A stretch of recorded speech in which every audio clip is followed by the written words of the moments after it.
Hi, I am Miriam Madzima Makwemberi, a counseling coordinator at Counseling Services Unit, CSU. Hello, hi, my name is Maite Samakona, and I'm a senior advisor at the Swedish Red Cross Health and Care Department. And this is my colleague, Alexandra Thorén. And we both work at the Swedish Red Cross Health and Care Department. I want to speak some sentences about the adaptation of global standards and rehabilitation to torture victims in our center.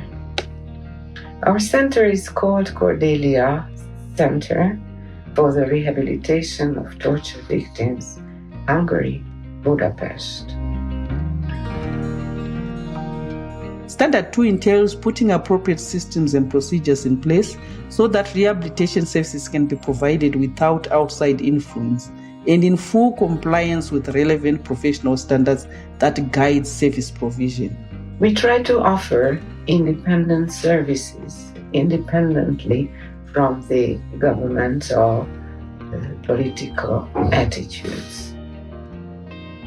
For this purpose, we collaborate with other NGOs, as without collaboration on a national and on an international level, this service cannot be really adequately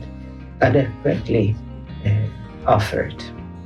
Where funding is received from sources that may influence service providers, it is important to make sure that principles of confidentiality are prioritized to the best interest of the victims to avoid manipulation of services. Regarding paragraph 2, we'll start now with paragraph 2 on independent services. We are working on several measures, and my colleague Alexandra will walk you through it. Okay, so one thing that we're working on is a quality management system. We're working on ensuring that the services being provided to patients are of high quality, and for this, the rehabilitations have this QMR system, quality management system. And the definition of quality in this context is to provide healthcare services in full compliance with legislation, applicable professional standards, and ethics. And the QMS, it is a formalized system that documents the structures, the responsibilities, and procedures required to achieve an effective quality management. And the aim is to support planning, leading, and follow-up. One aspect of many is the routines that the centers have. For example, regarding admission by external referrals, clinical methods, cooperation with caregivers, and so on.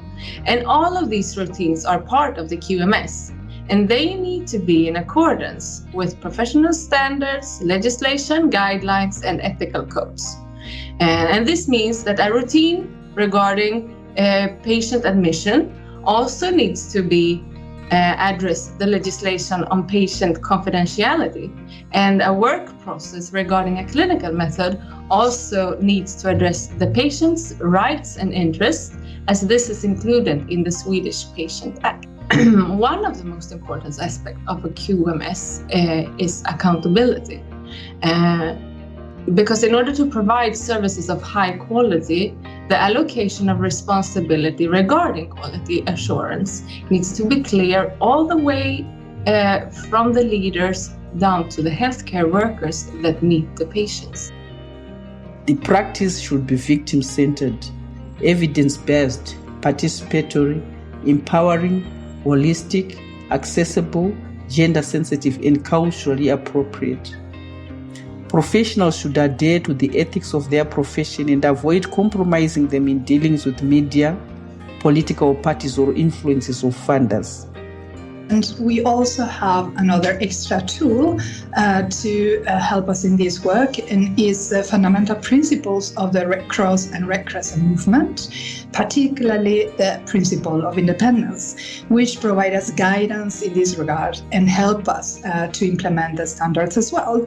And in which way does that? Well, it means that us, Swedish Red Cross, as a movement national society, we are auxiliaries to the government, to the state in the realm of humanitarian services.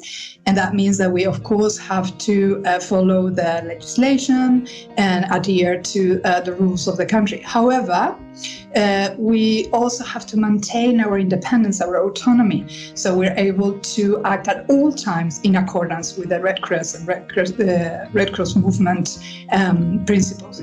And this entails that we need to resist any interference, and that could be political, ideological, or economic.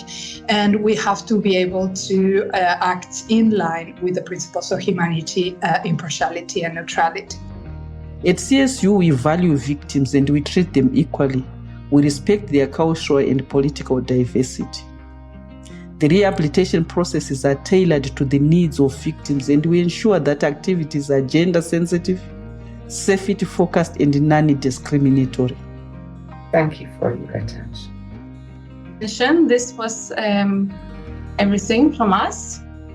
Thank you so much. Thank you.